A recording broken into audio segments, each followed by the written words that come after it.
We talked, guys, before about the goaltending situation for the Hurricanes. We're going to talk a little 5-on-5 here because the number that jumps out to me, Hurricanes were .873 save percentage when it was 5-on-5. So that said, Joe, who has the advantage when teams are at full strength? Well, I think the Rangers do, and for one big reason that no one is really talking about, and they are missing Brett Pesce on defense. Extremely underrated player. Everyone talks about Jacob Slavin, and they should. He's a tremendous player, left-handed shot defenseman. And of course, Dougie Hamilton, who I don't think is going to play either, especially at least in the early part of the series. He's a right-handed defenseman. Brett Pesce's a right-handed defenseman, and he plays big minutes. He can play against anybody in the league. They can put him on the power play if you want. And with him not in the lineup, you think about Panarin, who led the league in even strength points, left side. You think about Chris Kreider with his size, his speed, his physicality, his shot on the left side. And though that right side defense core for Carolina, I think is going to be under an awful lot of pressure, especially if those two right shot defensemen can't play.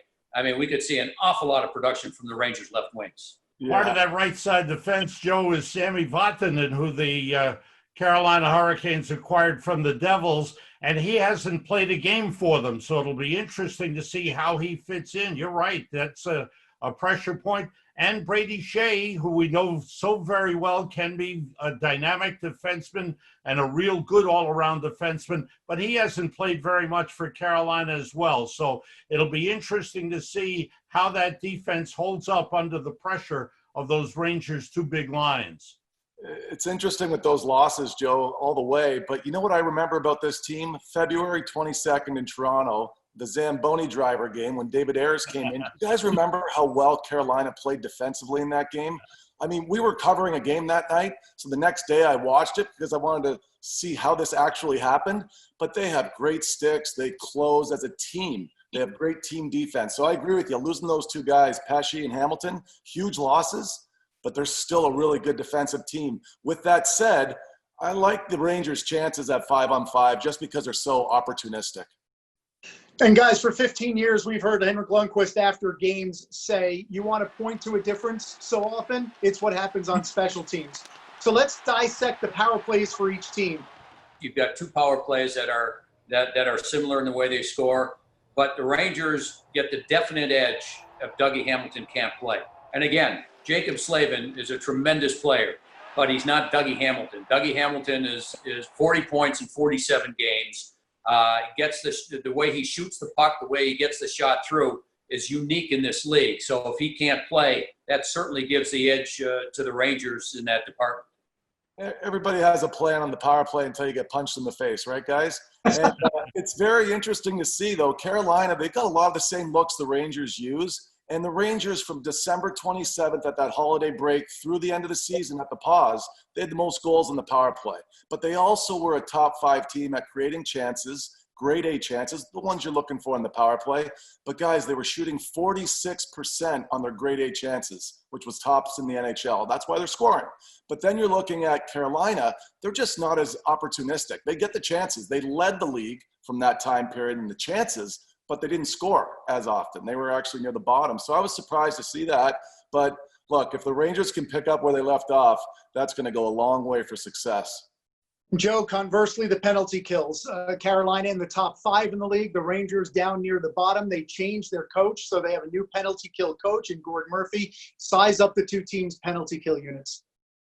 Well, the Rangers, they started off the season terrible on the penalty kill. And so when you do that, it takes you a long time to try and get back to a respectable number, which is everyone looks at numbers.